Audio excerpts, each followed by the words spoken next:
So just explain yourself there, as I have created a Crime World account, a mail that people can contact us on, and I'll give the reasons in a minute. But what do you mean it's this generation's Hotmail?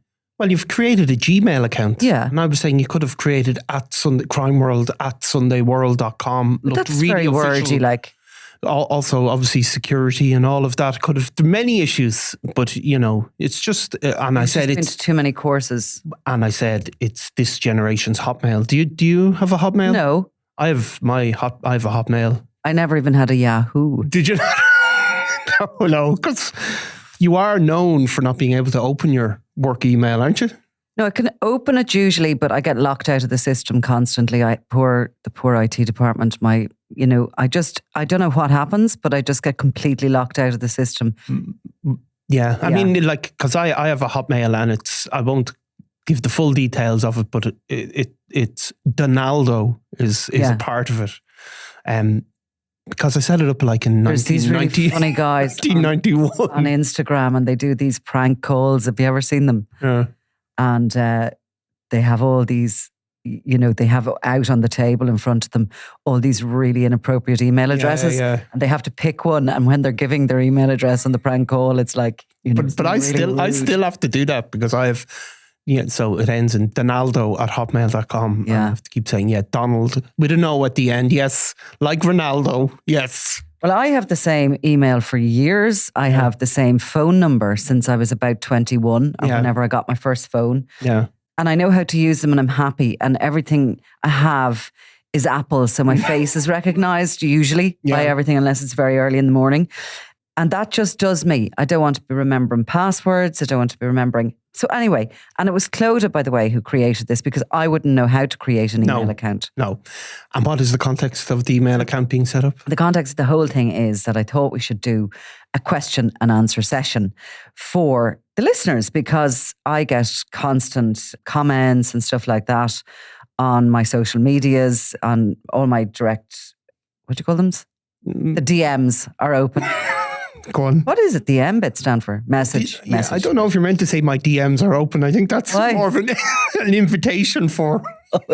Yeah, I think so, Nicola. Just so secure. Not being totally aware, but I think it's more an invitation for romance, which presumably you're not. No, thank you. Anyway. You're not broadcasting live on air. My DMs is are that what you're... That's I would have... Well, again, don't claim to be an expert, but I would have thought that possibly my DMs are open. It's kind of like, for example, if one was Molly May, having had broken up with Tommy Fury, Molly May say, my DMs are now open for other candidates. Well, I obviously, in my world, my DMs are open means that if you have any stories around organised crime. It's such a peculiar world I live in that I don't even realise that. But anyway, we're going to do a podcast where we answer questions. Now, I just want to warn everybody, okay? Yeah. Let's keep them vaguely sensible, right? Yeah. Let's keep them vaguely sensible. If there's some really off the wallers, we probably won't be able to commercially answer them, even though we probably will enjoy them. Yeah. But so start sending in questions around any topics that we've spoken about, or whatever you fancy, and we'll do a special pod on it. Now, where's the email that we've set up? Yeah, crimeworldpod@gmail.com. So it's all lowercase, no gaps. crimeworldpod@gmail.com, and Clodagh will be at the other end of that. Yeah, and to keep it reasonable on Nicola's DMs if you manage to get in there. Keep it non-romantic, please. Yeah.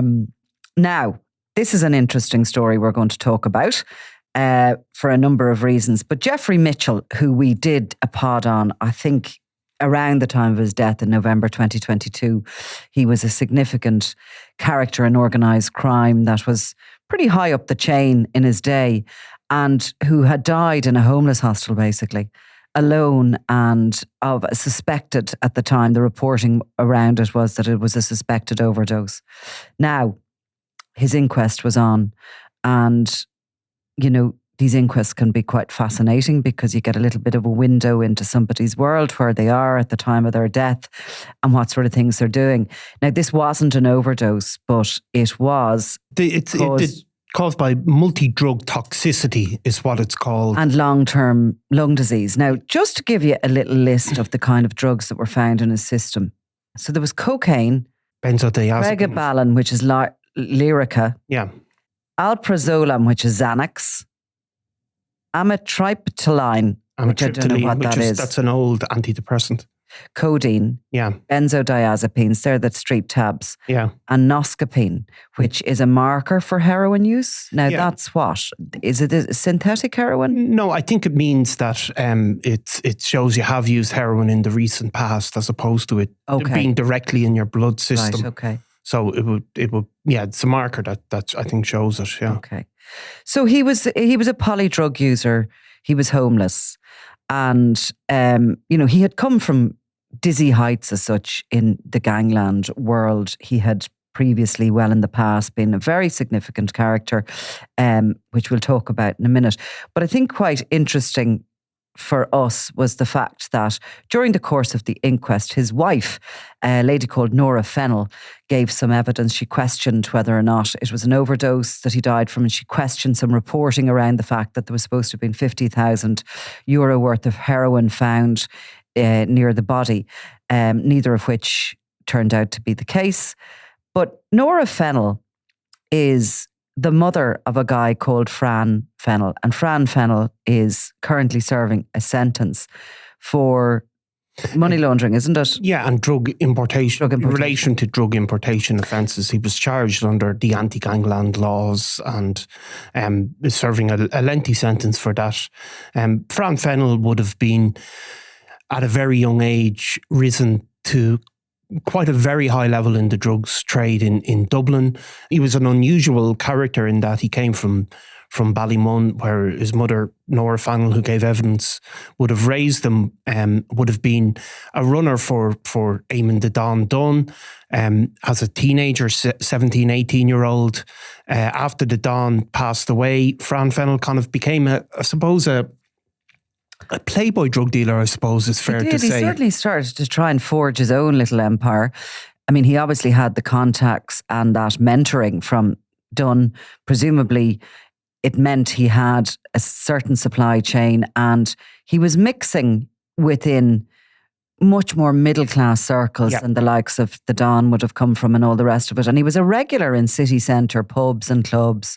He was mixing with sort of influencers, and he was almost nearly that himself. Yeah, he was an influencer in the sense that people would have followed him on social media without knowing about his drug history. He was absolutely mixing with that kind of upper middle class socialite set, and there's obviously a lot of cocaine sold there, and that's where he was making his business. And he also, but probably his biggest bit of business was exporting cocaine to Australia and New Zealand. Fran Fennell had obviously moved into that different section of society, but he had retained contact in particular with people close to Ross Browning. He was very much linked in with that side of the Kinahan cartel. So he was obviously able to get drugs through that Ross Browning connection, get them at a cheap price, get good quality drugs. And then he had a load of Irish backpackers, really, who were going to Australia. They would be asked to carry drugs internally. Women were favoured. Women were favoured. Now, you might think that's not a very efficient way to export drugs, and it possibly isn't, but you could see with Fennell, because there was a number of cash seizures made in New Zealand and in Australia, where he was making a huge amount of money. Now, you're not talking billions of the Kinahan level. There was more than 250,000. There was. Those accounts in New Zealand, like. So he was getting these women and other backpackers, presumably as well, to carry, 30, 40,000 euros worth of drugs on each flight. He would pay them. Just to explain that, they're carrying it internally, and the reason that women are favoured is because men obviously have to ingest it into their stomachs when they're carrying cocaine. The acids in the stomach can attack the wrapping quite aggressively, and oftentimes this will explode. And you've got 30 grams worth of cocaine in your body up in an air, it's a long way to Australia. It's a big long haul flight. So there was a very high risk for men carrying it in such a way. Whereas women could carry it internally, obviously not by ingesting it, and they could actually take it out while on the flight and reinsert before the flight was landing. Yeah. So it was sort of safer. Yeah. And also, I think a lot of drug dealers believe that women aren't going to be stopped as quickly as men. But they often used to go as if they were going on a kind of a holiday. They'd bring a partner with them. The payment would be the holiday. Yeah. Plus maybe a few bob spending money or whatever. So, all in all, they might make 6,000 or 8,000 for taking that extremely high risk journey. Yeah. With that amount of coke. But when it got to Australia, of course, Australia is the most expensive drug market in the world. Yeah. So it was worth 4 times what it's worth here. Yeah. So that 40,000 that they would have carried internally was going to be worth 120. Yeah. And he had a network. 160. I mean, when I had to have got that sum wrong. And you didn't correct me. Well, I mean, I don't know exactly. I was so confident there with the 120. No, I mean, I think there was the value of the street value of cocaine in Ireland for a gram is given as €60 a gram, I think still. Is it given as €70 in Ireland by the police? Yeah. Obviously, it was 80 at one stage. Yeah, I think it's 70 now, but I think in Australia, certainly up until recently, they were putting it at 180, the equivalent in euros for a gram. That's obviously the street values change. And also, of course, you get pure cocaine into Australia or high purity of it, you're going to cut it down. Yeah. So you're going to, bulk it up so as you've got more to sell. And yeah, and it's a real party drug out there. And I don't know whether people are, as a lot of users and customers are, that aware or concerned of the quality. No, and as well, you see, he was selling as well. Look, when he eventually came to court, there was a number of people who were his associates were also convicted, and we heard really significant details about the type of business structure. But he had people to receive it, to sell it out there. There was a market among the backpacker set, I suppose, which again are going to less likely to attract the attention of the police because they're kind of an internal world, I suppose. But he had people in Ireland who were living off the proceeds of this business, and he'd amassed a significant amount of property. He had a huge turnover of cash and a sophisticated operation. So a very big business for... Entrepreneurial guy for his young age and all the rest of it. A stark contrast really between, and the lifestyle that was portrayed online was he was having relationships with influencers. He was hanging around at a celebrity set. He was a particularly kind of good looking guy. Yeah. He looked after his fitness. He was living the high life and he was traveling all over the world and posting photographs from all these exotic locations. And the contrast really, I suppose, between his lifestyle before it came to its end, he's in prison now, and that of the last years or whatever of Jeffrey Mitchell, his stepfather, because Jeffrey Mitchell is married to this guy's mother. And that idea of somebody, reaching those, what looks like dizzy heights, and then towards the end of their life and their existence in the drug dealing world, they end up homeless. Yeah, I mean the details of Mitchell's death, and we'll get onto them, but it's a pretty grim way and circumstances to die in. It is, and you do have to remember that Jeffrey Mitchell was the Fran Fennell of his day as well. Now, maybe not in terms of being as glamorous and hanging around with such glamorous people, but Jeffrey Mitchell was one of the first people to really rise to the top in the post-John Gilligan era, really. Obviously, when the Gilligan gang was dismantled in the late 90s, you had a new raft of drug dealers kind of shot to the top, mostly focusing on the heroin trade and cannabis trade at that stage. Jeffrey Mitchell would have been a contemporary of the Westies gang. He would have dealt with them. He would have actually also fallen out with them and been involved. They would have made attempts on his life, but they were the people who filled that void, I suppose. Also, Jeffrey Mitchell was a very close associate of a major drug dealer who we can't give the name of, who went on to head up the family gang. So he would have been directly involved with the leader of the family organised crime group. He would have been involved in drug importations with him. In a funny way, like Fran Fennell, these were kind of, a lot of it was what's called mule smuggling, I suppose, similar to Fran Fennell, where they were basically Mitchell and the head of the family gang were bringing heroin over from the UK, from, it is believed, Turkish mafia guys in the UK, and having carriers bring it over on ferries across the Irish Sea. So Mitchell would have become one of the major heroin dealers in Dublin in or around the turn of the century. I think we described him at the time as importing 40 kilos of heroin a month into the country. So he would have been a wholesaler and he would have been amassing a huge amount of money at that stage. So what years are you talking there? Well, you're talking literally the late 90s, the very late 90s and the early 2000s. Sometime, I think it was in 2002, Jeffrey Mitchell started ending up in prison. Yeah. In regular. Amassing these 70 convictions that he had at the time of his death. Yeah. And that kind of was start to bring an end to his drugs business. But he had that little window, big window, which was the very late 90s up until the very start of the 2000s. And he was, you can see from the investigations at the time, he was also hitting those six-figure sums in terms of assets, cash, and that was at his peak. But then, as you said, he was done for an armed robbery, He's a volatile individual. If you look at the convictions that he has, or sort of assault, robbery, possession of firearms, armed robbery, they're kind of handling stolen goods. He's a guy who has a temper and loses it. And of course, by 2016, he's jailed for 3 years for a pretty nasty assault on a woman walking home after a night out. He had been out with friends that night and evidence was heard. I mean, this is pretty... I think the evidence was... heard the likes of this before, but the evidence heard at the time was that he was on his way home, he attacked this woman, but he had taken 30 vodkas that night, 30 vodkas plus a mixture of drugs. That was part possibly of his defence, that he, was intoxicated completely.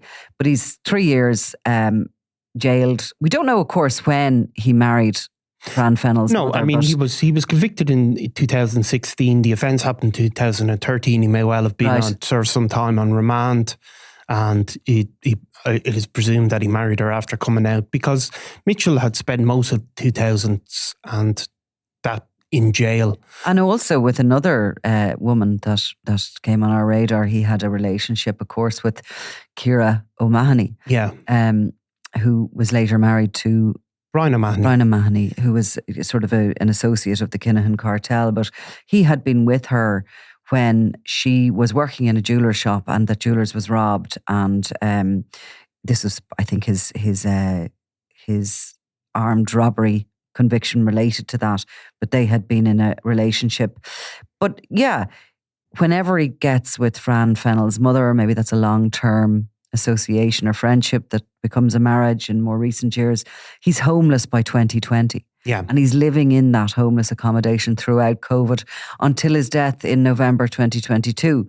So, he has literally his existence, his life has clearly fallen off a cliff, unless, as you suggest, he was using homeless accommodation in order to achieve something else. Well, look, I mean, it's obviously his life had become very, very chaotic, Obviously, some people go into homeless accommodation hoping to maybe get up the housing ladder. He certainly had lived in Cabra and Fidsra, Jeffrey Mitchell, after coming out of prison.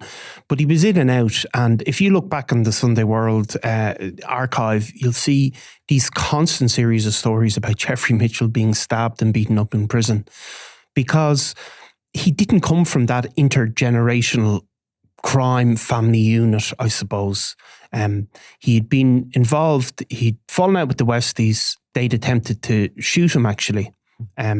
He'd famously done an interview with the Sunday World after one of his close contemporaries, David McCreevy, was shot dead. He had been caught with a large quantity of heroin that was Jeffrey Mitchell's heroin, and subsequently he'd been shot dead. At the time, it had been mentioned that Jeffrey Mitchell may be a suspect in the initial phase of the investigation. I think the belief is, although the crime was never solved, it was actually the Westies that had shot David McCreevy dead. But Jeffrey Mitchell had taken offence to being linked to the murder and had done an interview with the Sunday World at the time saying, "I may rob banks and sell drugs, but I don't go around killing people, especially my friends.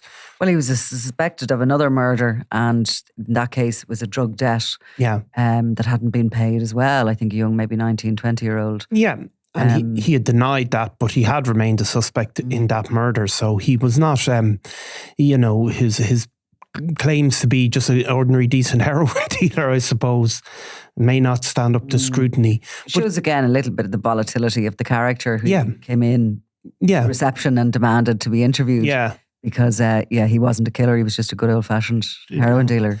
So he good defence, isn't it? It's a good defence. But, I mean, that had been a falling out with the Westies that had really put his life in danger, and he had survived a very serious assassination attempt. Mitchell had, I think he'd escaped from a home as masked gunmen broke in. Very lucky to escape with his life. And so you can see that's all in around the same couple of years, in around the turn of the century.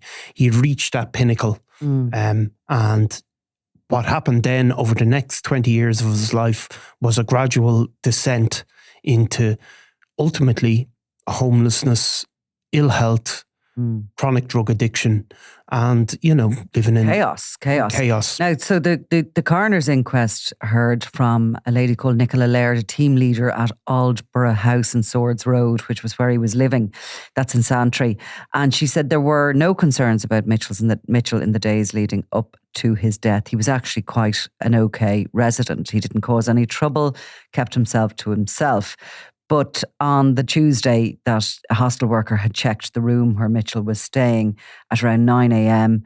and that he was lying on his front in a bottom bunk and she couldn't see his face. So she tried to sort of roll him over and realised he was so stiff that she couldn't. So she called the emergency services and he was pronounced dead at about 11 a.m. that morning.